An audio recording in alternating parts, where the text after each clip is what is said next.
Ok, alors cette semaine on va parler de Parashat Kitavo. Alors, c'est quoi la Parashat Kitavo? Elle nous parle d'énormément de sujets. Mais elle commence par quelque chose d'extrêmement joyeux. Kitavo, quand on va venir. Alors c'est très intéressant de voir que Shabbat dernier, on a lu Kitetse et Kitavo en même temps. Puisque le matin on a lu Kitetse et l'après-midi à Mincha on a lu Kitavo. Alors, le rabbi, en 1991, il a donné une explication sur ça. Il a dit que Kitavo, en fait, c'est complètement l'inverse de Kitetse. Kitetse, c'est quelqu'un qui sort en guerre. Quand on sort en guerre, on n'a pas le temps de rien faire, on n'a pas le temps de prier, on n'a pas le temps. On est complètement pris par la guerre. Kitetse la milchama.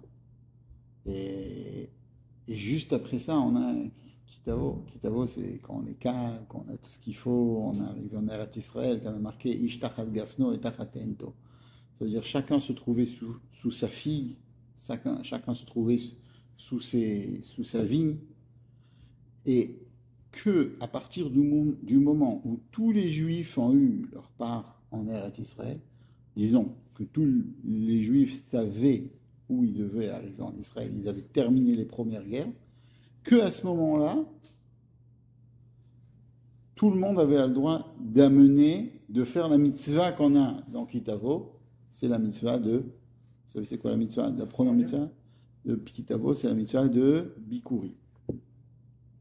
Bikurim. Ça veut dire que tant que tout le monde n'était pas vraiment bien reposé chez lui et avait tout ce qu'il fallait, alors, même s'il y avait certains juifs qui avaient déjà leur.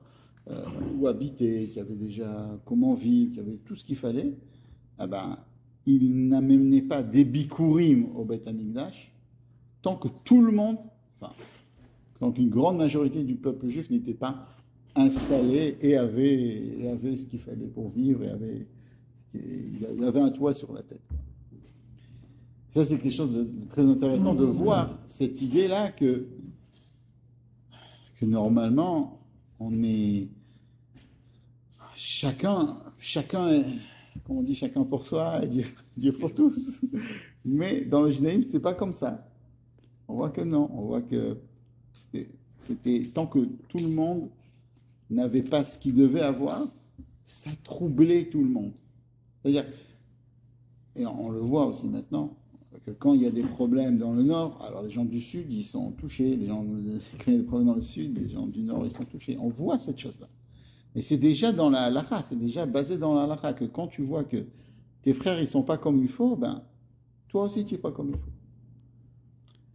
Donc, alors, mais Kitavo, donc, ça y est, on est comme il faut. Tellement il y en a qui disent que Kitavo, c'est quand tu vas venir du temps du Mashiach, quand tu vas quand le Mashiach il va venir. Il y en a qui expliquent ça comme ça. Kitavo, quand le Mashiach viendra, alors tu arriveras vraiment à ta terre, alors vraiment tu seras reposé. Alors comment on peut lire d'un côté Kitetse et Kitavo dans la même paracha? Ça ne va pas ensemble. Alors, de là on explique qu'un juif, à chaque fois, il doit savoir que si il est Tetse, ça veut dire s'il a une difficulté, le but de la difficulté, c'est d'arriver au Kitavo. C'est pas une difficulté en soi-même, et à chaque fois, on doit réfléchir comment de la difficulté, on peut arriver à le Kitavo. Et c'est un petit peu à Elul, c'est un petit peu, ça nous reprend au mois de Elul, encore une fois, la repentance, se repentir, etc. Parce que si on réfléchit, c'est quoi Elul? Elul, c'est que, bon, on veut aller avec le roi dans son palais, et donc le roi, il se trouve, comme on avait dit, le cours passé dans le champ. Et la semaine dernière, on s'était battu contre Amalek. On avait enlevé le doute qu'on avait dans nous, la froideur qu'on avait dans nous. Donc ça, on s'était bien battu contre lui. Et cette semaine, donc, on peut faire Kitavo, puisqu'il y a Amalek, il n'est plus là. Mais il faut savoir que le but, que le fait qu'Akadosh Baruch Hu nous permette de faire quelque chose de négatif, parce qu'il nous donne la permission de le faire, sinon on n'aurait pas pu le faire, c'est uniquement pour qu'on puisse faire tchouva sur ça. Et ça, c'est... Des fois, on voit des gens qui sont très loin, etc. On se demande, mais comment Akadosh Baruch Hu peut les laisser aller tellement loin? Alors, chez quelqu'un qui a une âme divine, si Akadosh Baruch Hu le laisse aller tellement loin, c'est pas qu'Akadosh Baruch Hu le fait, c'est lui qui le fait, c'est lui qui a le libre arbitre. Mais si lui, quand même, il lui donne le libre arbitre, le but de tout ça, c'est pour qu'il puisse faire tchouva après sur ce qu'il a fait. Ça, c'est ce qu'on dit Nora Alila. Vous connaissez cette chanson? Quel Nora Alila, quel Nora Alila. C'est quoi Nora Alila? C'est comme s'il nous fait une histoire, il nous fait une Alila, il nous fait une histoire, mais Akadosh Baruch Hu, de toute histoire, il veut quelque chose de l'histoire. Et c'est terrible, c'est terrible. Il nous laisse faire quelque chose parce qu'il veut qu'après, nous, de nous-mêmes, on vienne, on dit, ok, c'est pas bien ce qu'on a fait, allez, il faut se repentir. Et des fois, il y a marqué que même si on ne se repent pas dans les 120 ans, alors des fois, il y a ce qu'on appelle les Gilgulei Neshamot, etc. À la fin, ça sera réparé. Mais il n'y a pas d'avérote qu'un juif va faire et qui ne seront jamais réparés. Lo yidach mimenu nidach. Ça, c'est le moussal. Et quand on comprend ça, on comprend pourquoi, juste après Kitetse, il y a le Kitavo. Après le Tetse, il y a le. On comprend que le but de la Itzia, c'était pour pouvoir revenir. Et chaque fois dans la vie qu'on va essayer, c'est très très dur de le faire, mais chaque fois qu'on va essayer de trouver c'est quoi le but qu'on a eu ça, pourquoi on a eu cette chose-là qui était tellement dure, alors très souvent on va voir qu'Akadosh Baruch Hu va nous donner la solution à ça. Et des fois, par exemple, on peut donner un exemple, il y a quelqu'un qui a un enfant qui a des problèmes à l'école, et l'école veut le renvoyer de l'école. Et si on se dit, ok, pourquoi j'ai ça? Pourquoi cet enfant il a ça? Et on essaye de, peut-être qu'il a besoin de plus d'attention. Peut-être que maintenant je vais faire plus attention à lui. Et on réfléchit à ça, et on va donner plus d'attention à l'enfant. Ça peut être une des raisons. On peut se dire on a le droit, en tant que juif, de se dire dans notre esprit, ok, Akadosh Baruch Hu, si tu me fais ça, peut-être c'est pour ça, donc je vais essayer de faire quelque chose. En tout cas, nous, on a un devoir d'essayer de s'améliorer à chaque fois qu'on a un kitetse. Comme on a dit, un kitetse, c'est une sorte de guerre. Alors ça, c'est un peu l'image de kitetse et kitavo en même temps. Mais kitavo, c'est quoi? Alors on a dit c'est la mitzvah de Bikurim. Comment la mitzvah de Bikurim se passait? Comment ça marchait? En fait, chaque personne qui avait une quantité de fruits, la prémisse, les premiers fruits qu'il avait, dès qu'ils sortaient, il mettait comme ça un petit gémi. Un petit gémi, ça veut dire un petit, c'est comme ça marqué dans la Gemara, un gémi. Un gémi, en hébreu, ça se dirait goumi, mais ça serait un caoutchouc. Il n'y avait pas de caoutchouc à l'époque, donc je sais pas, c'est une sorte de fil autour du fruit. Et on faisait comme ça un tour de fil, et on disait, ah, ça c'est les meilleurs fruits. Et celui qui a des fruits, je ne sais pas si vous avez des fruits chez vous, dans la campagne, ou quelque chose comme ça, vous verrez que vraiment le premier fruit qui sort, c'est le fruit le plus beau qui existe. Moi, je sais que mon père, il avait des fruits celui qui connaît à côté de Marseille, il y a un endroit qui s'appelle La Ciotat. Je venais de là-bas. Donc, dans La Ciotat, là-bas, il avait une sorte de villa, et dans la villa, il faisait pousser des fruits. Et les premiers fruits qu'il avait, je ne sais pas s'il mettait un gémi ou s'il mettait autre chose. En tout cas, les premiers fruits, c'était pour mes grands-pères. Mon grand-père, du côté paternel, maternel, je ne sais plus, mais je savais que ça allait aux grands-parents. Pourquoi? Parce que le premier qui sort, c'est ce qu'il y a de meilleur. C'est comme ça. Alors, je ne sais pas si vous êtes né ici. En tout cas, le Bechor, il a le double. Il a quelque chose de spécial. Et chaque chose qui est le premier, la première chose, a quelque chose de spécial. Et quand on a quelque chose de spécial, quand on a vraiment quelque chose de bien, qu'est-ce qu'on fait? On doit le donner à Kadosh Baruch Hu. Quand on donne ça à Kadosh Baruch Hu, en fait, on se rappelle que tout ce qu'on a avant, ça vient de Kadosh Baruch Hu. Et on se rappelle que tout vient d'Hachem. Et si tu veux, c'est un sorte de signe qu'on se fait. Quand on va prendre la première chose, on va le donner, c'est un signe qu'on se fait à nous-mêmes. C'est pour ça que des fois, ils amenaient presque rien. Parce que Même si tu avais une vigne, tu dois amener les bikurim. Si tu habitais dans le nord, combien de temps ça met pour amener les bikurim? C'est vraiment ça. Mais il est vrai dire que c'était toute c'était tout un, on peut pas appeler, c'est un mitzvah, donc on peut pas appeler ça un folklore, mais il y avait un folklore autour de cette mitzvah. Ça oui. Parce que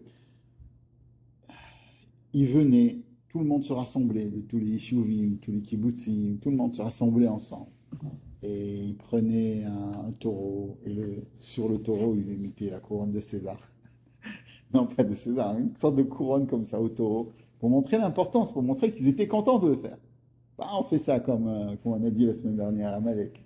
On fait ça avec Simcha, on fait ça avec toute la joie. Et il y avait des gens qui prenaient de la flûte. Et tous les paysans, de tous les côtés, ils se rassemblaient à un endroit. Et tous, ils se rassemblaient à la fin de tout ce rassemblement, parce que tout le monde venait de chaque côté comme ça, ils se rassemblaient. Alors, si vous connaissez un petit peu Israël, en bas de Jérusalem, avant, Tel Aviv, c'est plat, plat, plat, plat, plat. Et puis après, on arrive à un endroit où il y a la première montée vers Jérusalem. Si vous continuez à monter sur votre gauche de Tel Aviv, vous allez avoir des petites voitures là qui sont toutes abîmées, qui ont essayé de rentrer en 46, en 48 pour sauver Jérusalem. Vous voyez ce que je veux dire? Alors juste en bas, il y a une station d'essence. En bas. Et sur le côté gauche, il y a une maison qui est délabrée, qui n'a jamais été reconstruite. Alors, juste avant la première montée, tout le monde se rassemblait là-bas. C'est-à-dire tous les juifs. Et ils montaient comme ça, ils montaient tous ensemble. Et quand ils rentraient dans le Beth Amikdash, enfin, avant le Beth Amikdash à Jérusalem, tous les gens qui travaillaient, ils s'arrêtaient de travailler. C'était tout le monde se levait et applaudissait les gens qui amenaient les bikurim. Tout le monde applaudissait. Et il rentrait jusqu'au Beth Amikdash, et là il disait un mizmor, à Romim Hashem qui dit Litani, c'était une très très très grande joie d'amener ces bikurim. Donc la bikurim, c'est la joie. C'est la joie de pouvoir remercier Hachem sur ce qu'il nous a donné. L'inverse d'Amalek. D'accord? L'inverse d'Amalek, si on veut. Et on dit que de nos jours, les bikurim, c'est chaque fois qu'on va remercier Hachem. D'accord, on ne peut pas amener des bikurim de nos jours. Par contre, on a deux mitzvot, on a plusieurs mitzvot. On a par exemple, on fait des brachot. On fait 100 brachot chaque jour. Si vous comptez. D'ailleurs, quand on fait les brachot le matin, après Modéani. Donc on commence par Modéani, c'est déjà une sorte de bikurim, on remercie Hachem. Et puis tout de suite après, on va faire Baruch Ata Hashem, Baruch Ata Hashem, Al Bisharim, Baruch Ata Hashem, chaque fois, on va remercier Hachem. Et en tout, après, on a 19 brachot 3 fois, plus le Birkat Amazon. En tout, on va faire 100 brachot tous les jours, 100 fois, pour à chaque instant se remercier de ce que Hachem nous donne. Ne jamais oublier ça. Et qui c'est qui a fait ce décret de faire 100 brachot? D'après vous, qui c'est le premier qui a fait ça? C'est David Ameller. Très très longtemps, ça veut dire depuis David Ameller, on fait 100 brachot tous les jours. Et il a pris ça d'un passage qui dit Ma Hashem Elokecha Shoel Meimcha. Ma Hashem. Qu'est-ce qu'Hachem te demande? Il a dit ne lis pas ça ma, lis ça mère. Comme ça il a appris. Comment il a su 100? Il a vu que sans épidémie, sans maladie, il a fait un calcul, il a vu qu'il y avait 100 personnes dans tout le peuple juif. Il devait avoir les statistiques, c'était le roi. 100 personnes tous les jours qui décédaient dans le peuple juif. Bon, c'est un peuple, d'accord. Ils avaient été beaucoup plus de 600 000, puisqu'ils étaient rentrés en Israël, ils avaient dû déjà se multiplier. Mais c'est quand même 100 personnes, sans raison, qui mouraient. Et il a dit, c'est parce qu'on ne remercie pas Hachem. Et il a fait une takana, il a fait un décret qu'il faut remercier Hachem 100 fois. Et 100 fois en faisant les brachot. Et ça, on voit, ça c'est les bikurim. Et si on veut, la première chose qu'on fait dans la journée aussi, notre bikurim à nous, en tant que peuple juif, c'est quoi? C'est quoi la première chose qu'on fait dans la journée? Quand on ouvre les yeux, moderne. Il y a quelqu'un qui qui a demandé à la mère du rabbi de demander au rabbi de Lubavitch, c'est quoi la tfila qui est le plus aimé par Akadosh Baruch Hu. Et je crois que le rabbi lui aurait dit Modéani. Parce que Modéani, c'est une toute petite tfila, tout le monde le dit, à n'importe quel Shabbat, et c'est la première chose qu'on fait. Et la première chose qu'on fait, ça doit être pour Hachem. Ça, il a dit Modéani fanecha melech chai vekayam, shechezar tabli nishmati vechamla rabba minatecha. Et bon, après, si on veut, après, on continue cette chose-là. On continue dans la journée de faire plein de brachot pour à chaque fois se rappeler à Hachem. Une fois comme ça, il y a une blague qu'on raconte. Il y avait un monsieur, après le mariage, sa mère, elle lui a offert 2 cravates. Une cravate bleue et une cravate rouge. Bon, elle était sûre qu'il allait être content. Mais sa mère, c'était quelqu'un qui était très comme ça s'appelle en hébreu, Zolel Energia. Zolel Energia, ça veut dire qu'il prend beaucoup d'énergie. Si vous comprenez ce que je veux dire. Il y a des appareils comme ça qui prennent beaucoup d'énergie. Alors bon, il est venu juste après le mariage, il arrive avec une cravate rouge. Sa mère regarde et lui dit, ah, je vois que tu n'as pas aimé la bleue. Ok, bon, très bien, il n'a pas aimé la bleue. Alors Shabbat d'après, qu'est-ce qu'il fait? Il met avec la bleue.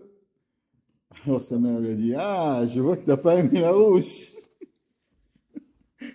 Le troisième Shabbat, qu'est-ce qu'il fait? Il met la bleue et la rouge. Elle lui dit, ah, je vois que je savais que ta femme, elle allait te tourner la tête. Ça, c'est, si tu veux, c'est quelqu'un qui sait pas remercier. Et nous, notre tafkid, c'est, en tant que juif, c'est d'être exactement l'inverse de ça, de savoir remercier. Il y a un juif comme ça, qui est une personne très riche, qui est venu voir le rabbi de Lubavitch, encore une fois en Yechidout, et il a commencé à se plaindre. Oh, la bourse, elle descend, elle tombe, etc. Aujourd'hui, c'est pas comme maintenant. C'était déjà à l'époque. Donc, c'est pas comme avant. Avant, on pouvait faire de l'argent. Mais on a commencé à se plaindre. Et à la fin de toutes ces plaintes, le rabbi lui a dit, je pense que si tu as la possibilité, tu devrais t'entourer de personnes qui sont heureux. De personnes qui sont contents, comme ça, il lui a dit. Ok. Bon, il n'a pas compris ce que le rabbi a voulu dire. Quel rapport? Et alors, si je vais m'entourer de gens qui sont contents, alors la bourse, ça va marcher et je vais faire être plus riche. Qu'est-ce que... Et puis, lui, c'était un monsieur qui a travaillé à Londres. Et à Londres, de temps en temps, dans la bourse de Londres, il y avait un monsieur qui venait, un juif, qui venait de New York. Et c'est lui, j'ai oublié son nom. Et lui, c'était quelqu'un de très rigolo, un New-Yorkais bien vivant comme ça, qui aimait bien rigoler. Et chaque fois que lui, il se croisait, celui de Londres, il passait de l'autre côté, il ne voulait pas lui parler. Parce que c'était pas son style. Lui, il était très poli, très... Celui de New York, il était comme un New-Yorkais. Et il s'est rappelé que le rabbi lui a dit, tu dois être à côté de gens qui sont plus heureux. Alors qu'est-ce qu'il a fait? Il s'est dit, ok, je vais lui dire bonjour. C'est quand même un juif, je vais lui dire Shana Tova, je vais lui dire un mot. Il a dit Shana Tova. Il dit, ah, toi aussi tu es un juif. Ils ont commencé à parler. Et lui, c'était quelqu'un qui n'aimait pas trop parler, il n'aimait pas perdre son temps, etc. Il lui dit, ah, j'ai une affaire, moi je cherche une bonne affaire. Ah, il a dit, ok, tu as une bonne affaire. Au fait, il cherchait un diamant, lui il vendait ça, donc il lui a proposé un diamant, et celui d'Amérique, ah, il est beau ton diamant, il est extraordinaire. Il a dit, ok, j'ai compris, alors tu ne veux pas l'acheter? Il dit, pourquoi je ne veux pas l'acheter? Parce qu'ici, à Londres, quand on dit qu'il est beau, que quelque chose est beau, ça veut dire qu'on ne veut pas l'acheter. sinon, on te monte le prix. Il dit, non, moi je suis franc, moi je suis comme ça, c'est ma nature, si je veux l'acheter, il l'a acheté. Après, ils sont devenus copains. Et après, 3 fois, je crois qu'à la fin, presque 3 fois par jour, ils se parlaient, ils étaient de correspondance. Et ce monsieur-là, il a dit que l'autre monsieur lui a changé la vie. Il était joyeux, il était heureux, ça lui a changé sa vie. Parce que si on veut, mitzvah de Bikurim, c'est de dire à Hachem, je te remercie pour ce que tu m'as donné. Et on a tellement de choses où on peut remercier, on peut dire Toda à Hachem, que c'est quelque chose qu'on doit faire. Et ça, si on veut, ça c'est le début de la paracha. Le début de la paracha, qui tavo el haaretz asher Hashem Elokecha noten lecha. Et qu'est-ce qu'on dit une fois qu'on a amené les bikurim? Il y a tout un mikra qu'on devait faire. Les gens, ils prenaient, ils amenaient les bikurim, d'accord? Et après, ils devaient dire mikra bikurim. Mikra bikurim, c'est une lecture qu'ils devaient faire quand ils amenaient les bikurim. La lecture qu'ils faisaient, c'est exactement la lecture qu'on a, nous, de nos jours, on le fait pendant Haggadah, la Haggadah. Ça commence. Arami Oved Aviv. Vous connaissez un petit peu la Haggadah de Pessah? Arami Oved Aviv. Alors, c'est qui Arami Oved Aviv? C'est Lavan. Au début, Lavan, il nous a fait descendre en Égypte, toute l'histoire, jusqu'à, on peut le lire ensemble si vous voulez, jusqu'à ce qu'ils disent, et voilà, maintenant je suis arrivé en Eretz Israël. Donc il raconte l'histoire de Lavan avec Yaakov. Vous connaissez l'histoire de Lavan et Yaakov? Il y avait Lavan, il avait 4 filles. Il avait 2 filles de sa femme et 2 filles d'une concubine. Donc il avait Rachel et Léa. Vous avez entendu parler Rachel et Léa. Et Rachel et Léa, elles se sont mariées avec Yaakov. Après il y a eu Bila et Zilpa. C'était les deux autres femmes qui sont mariées avec Yaakov. Pourquoi Yaakov il s'est marié avec 4 femmes, etc. Ça, c'est pas le cours maintenant. Mais on peut parler de ça pendant longtemps. Mais l'histoire, elle est comme ça. En tout, il a eu 12 tribus. Une fois qu'il a eu 12 tribus, Lavan, il a tout fait pour tromper Yaakov. Mais tout pour tromper Yaakov. Par exemple, il lui disait, tu sais quoi, je fais avec toi un esquème que tu vas recevoir toutes les brebis noires.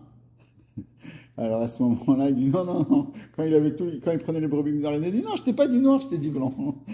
Après, je t'ai dit ça. À chaque fois, il lui changeait les conditions. Et il faisait tout pour tout lui prendre. Et à un moment, Lavan, il a décidé de vouloir tuer Yaakov. De vouloir tuer Yaakov et tuer tous les descendants, tous ses propres petits-enfants, si on veut. Donc, et l'histoire était qu'Akadosh Baruch Hu l'a sauvé. Et donc, on va mentionner ça quand on va amener les Bikurim. Et la deuxième chose qu'on mentionne quand on va amener les Bikurim, c'est aussi dans la Haggadah de Pessah, la sortie d'Égypte. Et après, le fait qu'on est sorti et qu'on est maintenant en Eretz Israël. Alors, tous les poskim, ils disent, pourquoi on a besoin de mentionner Lavan et on a besoin aussi de mentionner la sortie d'Égypte. Pourquoi un juif, quand il amène les Bikurim, il a besoin de mentionner ce kitetse, cette yetzia, quand on était en guerre, quand on était en Égypte, pourquoi on a besoin de mentionner ça? Alors c'est sûr que, d'après ce qu'on a expliqué tout à l'heure, ça a un sens. On mentionne, chaque fois qu'on on va se rappeler du miracle, on va se rappeler des choses qu'il y a eu avant, qui, si on veut, d'une certaine manière, nous ont amené au miracle. Parce que s'il n'y aurait pas eu Lavan, l'histoire de Lavan, donc, parce que Lavan, qu'est-ce qu'il a fait? Il a trompé Yaakov, puisqu'il lui a donné Rachel et Léa au lieu de donner Rachel. Après, il y a eu une sorte, donc ce n'étaient pas tous les filles de la même femme, et comme ce n'étaient pas tous les filles de la même femme, il y a eu Yosef et ses frères. Donc, à cause de ça, ils sont descendus en Égypte. Mais le fait qu'ils sont descendus en Égypte, ils ont reçu la Torah. Et une fois qu'ils ont reçu la Torah, ils ont pu monter en Eretz Israël avec la Torah. C'est encore une fois l'idée qu'on a eu quelque chose de kitetse. Et grâce à ce kitetse, on a eu kitavo. Si on veut, c'est ça. Mais, l'histoire, j'ai vu un autre commentaire qui dit, le fait qu'on a parlé de ça, on n'a pas parlé d'autre chose, on n'a pas parlé d'Amalek, c'est à chaque fois, c'est 2 fois où on a pensé, ça y est, maintenant on a notre terre.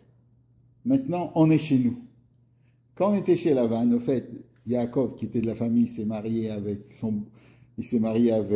la fille de son beau-père. C'est évident. Il croyait que au moins chez lui, il allait être bien, il allait pouvoir s'installer. On lui a dit non, tu dois partir. La deuxième fois, c'était quand il était en Égypte. Là, en Égypte, il croyait, ça y est, Yosef, c'est lui le dirigeant, il croyait qu'il était chez lui. Il a pas pu rester. Et maintenant, un juif, il s'est dit, je suis en Eretz Israël, je suis chez moi. Alors je remercie Hachem d'avoir vraiment une patrie, d'être vraiment chez moi. Ça, si on veut, ça c'est l'idée, encore une fois, de remercier Hachem sur tout ce qu'on a eu. Et, et ça, si on veut, ça c'est le kitavo de chacun de nous qui vient et qui remercie Hachem sur tous les miracles qu'on a. Voilà. Maintenant, si vous avez des questions.